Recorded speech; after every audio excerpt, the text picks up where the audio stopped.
But it's a mistake to think that the Vikings were uncultured or uncouth or just like club wielding. That's not. And the Skald, I never know how you say that. The storyteller.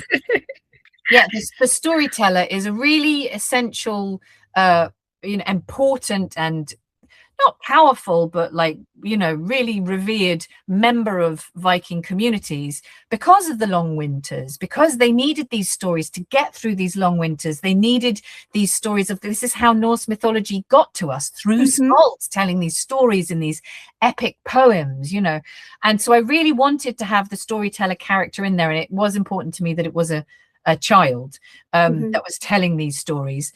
And so, like, I say to children in schools, like, you can't think of Vikings just as a marauding shipload of men with swords.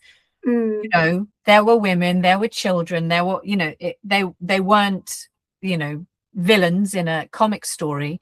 And this because of the storytelling and the stories and the adventures.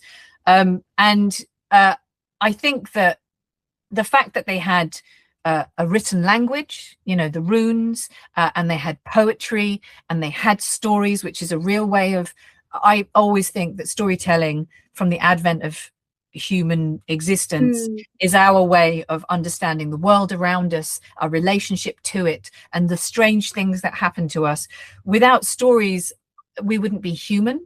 And I think it's a really important role, the storyteller, of humanizing Viking people in a way that takes them away from that cartoon club wielding image that is sometimes perpetuated, because it's much more complex and rich than just Vikings in ships with swords killing everyone.